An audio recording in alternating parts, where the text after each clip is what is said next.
Hey, guys, if we weren't monsters that were shunned by society and we could do what we wanted, what would you guys do?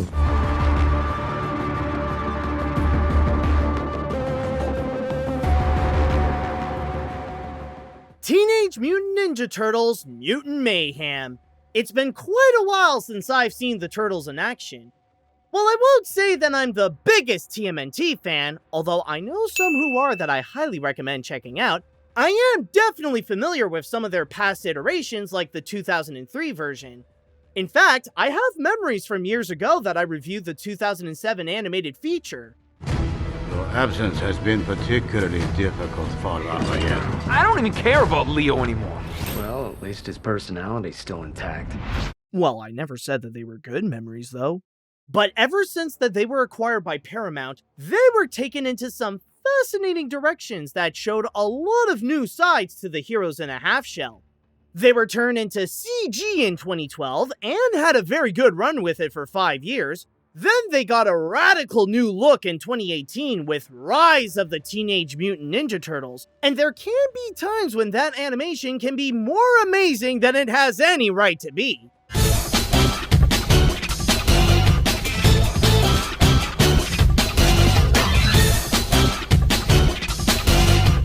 And then came Mutant Mayhem, where it doubles down on updating its iconography to deliver the wildest looking turtles that we've gotten from the franchise, at least in animation. And with Seth Rogen and his team at Point Grey leading these mutants, I got a good feeling that there is a reason why the title features the word mayhem.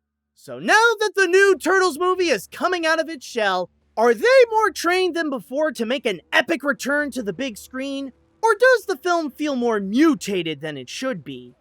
Let's find out. Hey everyone, before we get started on this review, I'd like to mention that the movie that I'll be talking about, and to a certain extent this review that you are watching now, would not be possible if it weren't for the actors and the writers who have played a key role in the making of this film. As you are probably aware, or during the time that this review was released, both actors and writers are on strike in order to protect their livelihoods, fighting for a more livable wage and job security from the threats of AI. As a professional actor myself, I stand in solidarity with the strikers and support their fight until they inevitably win. If you'd like to support the strike, then donate to the Entertainment Community Fund at entertainmentcommunity.org. Thank you all for your attention, and now, enjoy the review. The story. In this updated version of the Turtles, they all retain the same qualities that everyone recognizes.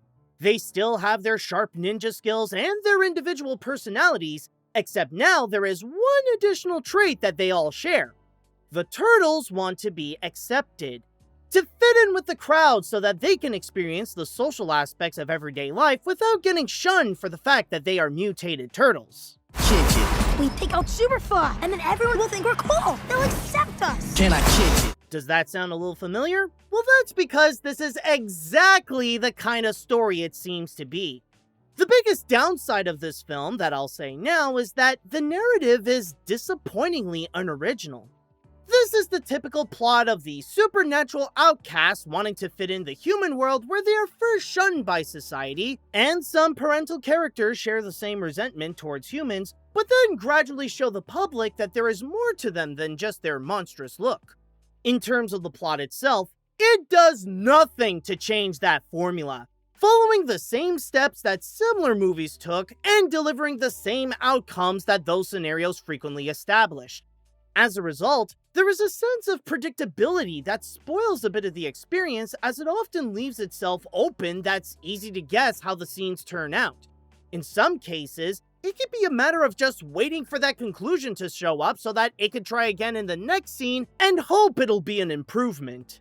We're really sorry, Splinter. Some of the guys want to see a movie and I try to talk them out of it. Leo! What? You watch a movie with a human? Ugh.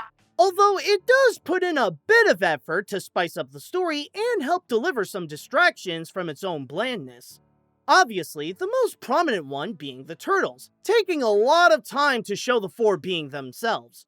While a lot of it may not be highly relevant to the plot, It's more for the purpose of getting to know these versions of the Turtles and experiencing their dynamic, while carrying most of the feature's humor. I think humans seem kind of cool, to be honest. Beyonce. Great. That guy's the goat of all time. Love to have a champagne brunch with Tom Guy Brady. Fieri seems like a fun hang.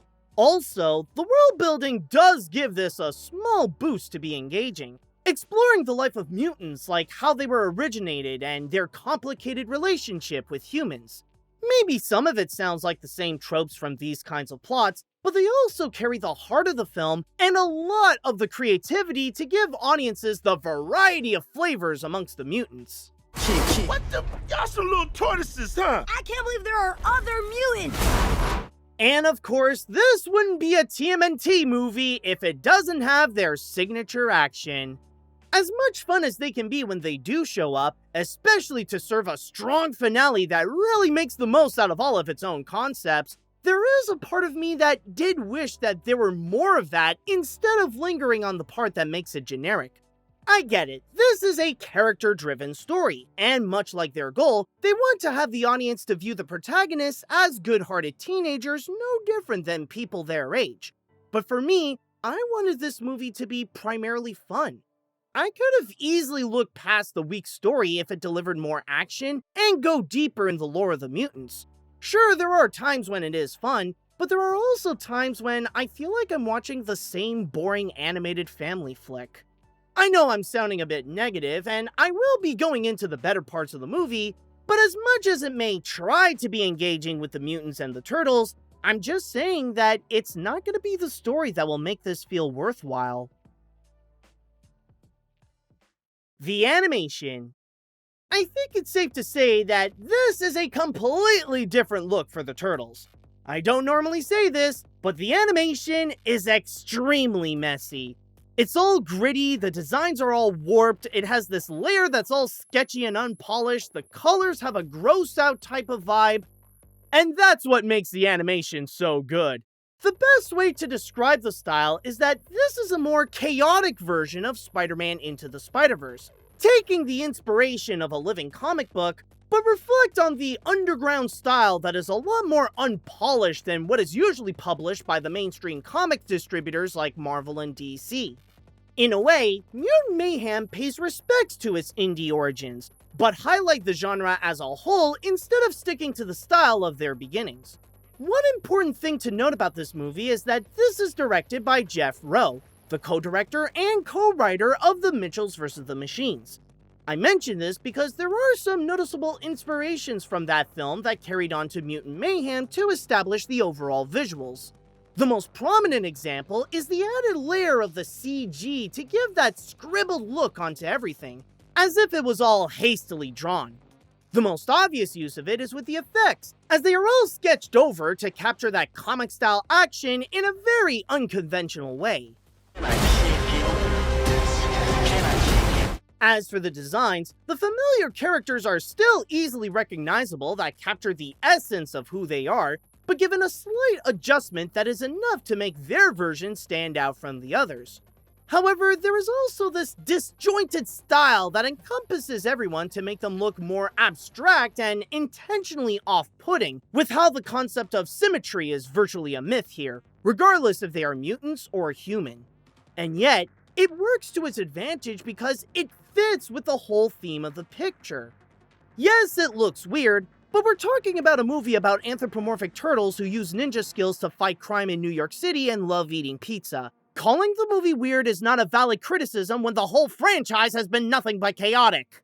I want to know everything about you. Our dad is definitely not a giant rat.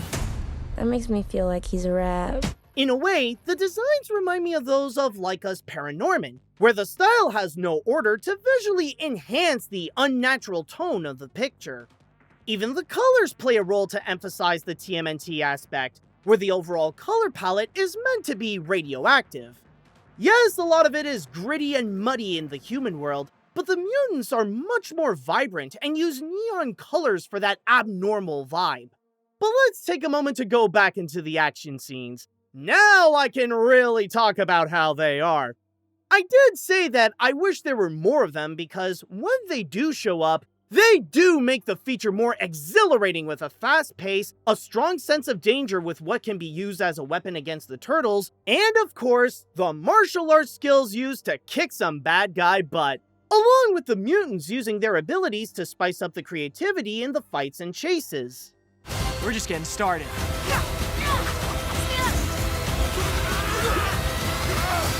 Some could say that this is just the Turtles trying to be Spider-Verse, but then again, why not try to be that, because this is some of the best animation from the franchise.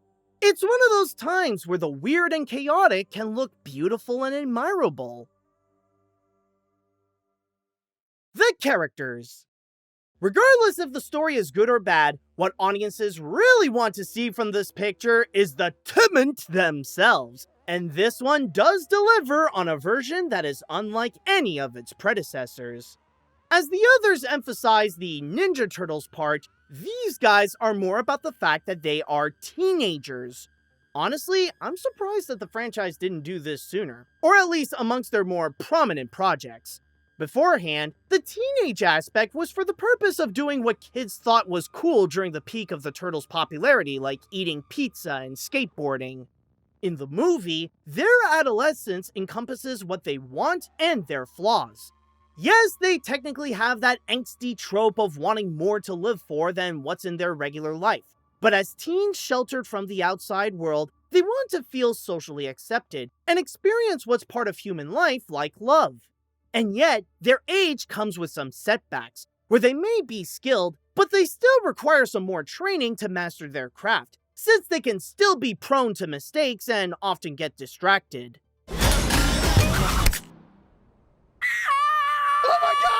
Oh my, I'm gonna be sick. Leo, what happened? Is Donnie bleeding? It was an accident. Mikey, watch out! Individually, they still have their familiar personalities, like Leonardo being the responsible leader, Raphael is the hothead that bombastically wants to jump into the action, Donatello is the nerd and tech expert, and Michelangelo is the goofy comic. However, their character development is as a group than just one by one, as for the most part, they only have each other and all share the same goal of social acceptance. Also, what really sells that they are teenagers is their respective voices, who are all actual teens. And even if the movie has an all-star cast, it's the boys who have the best performance. Despite the weak writing in the story, the dialogue is very genuine, where there is a real sense that the Turtles are brothers who care for one another. Especially when a good amount of scenes are them just messing around and making the most out of their time. And the actors convey that well, where they sound more like they're just enjoying each other's company than performing in front of the mic. The personalities of the characters came from the chemistry they had with each other. Who ratted us out? Hey, don't use that word that way. I mean, it's 2023. Sorry, Dad. I'll even add that while there is a whole bunch of pop culture references, they work in the sense of highlighting the culture of New York City and to convey how the Turtles understand the world around them. Outside of the teens, there's their father, Master Splinter. Technically, he is the typical avoid those pesky humans type of parent, but I will give it that he does have an interesting arc later in the film where he sees how his xenophobic parenting may be problematic. Then there is April O'Neil. She may not have an overly sexualized design that some people can be obsessed with, but she is the human who befriends the Turtles and an aspiring journalist who wants to help take down Superfly. Conceptually, she may not sound like much, but I'll give credit to Iowa Debris for adding some charisma to help make this April be more memorable. And Iowa Debris plays April O'Neil. This is insane. Turtle, mutant, karate teens. As for the villains, there are technically two of them.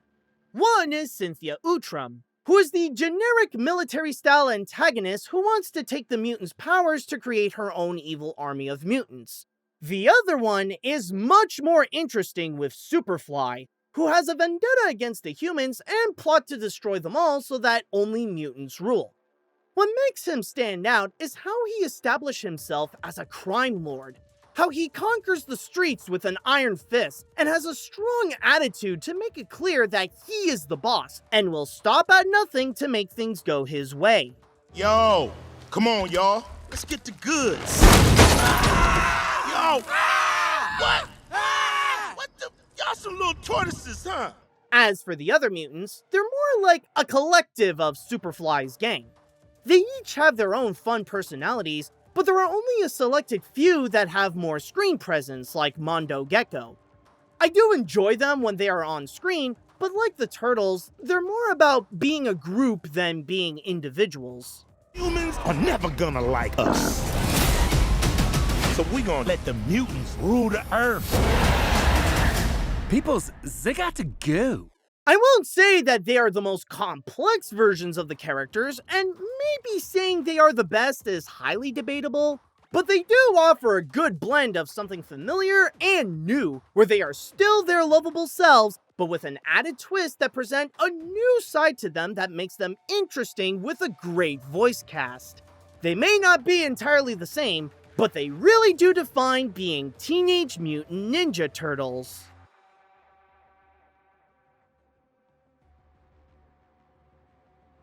Is this the best version of the Turtles that we have ever gotten? Even if I'm not fully experienced to confidently give my answer, that's honestly debatable. However, I can say that this is a solid update. Teenage Mutant Ninja Turtles Mutant Mayhem delivers an awesome new take to the cult favorite franchise that both fans and newcomers can have a good time with. The story may be disappointing with how it can be generic and boringly play safe, but with that amazingly wild animation, talented actors, charming characters, and some fun action, this can give viewers what they are looking for from the Turtles in a new and exciting way. One thing to note is that this is a more comical interpretation where it takes itself less seriously compared to most other adaptations of the characters. There may be some fans that could be bothered by it, but if that's okay with you, or if you're in the mood for something enjoyably weird, then you'll most likely have fun with Mutant Mayhem. And if you're a fan of some weirdness and enjoyed this review, then give this a like and come subscribe to my channel. Just a handful of my videos can give you a strong dose of that good weirdness. Even with a long title, this is a film where you will get exactly what it promises.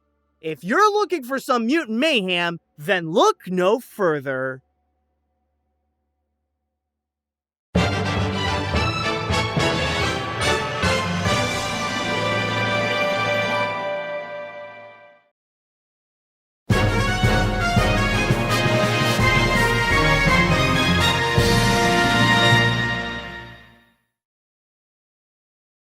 Yeah, she sounded like a leader. I do? Oh, I do! Oh, I sound like such a leader! And you ruined it.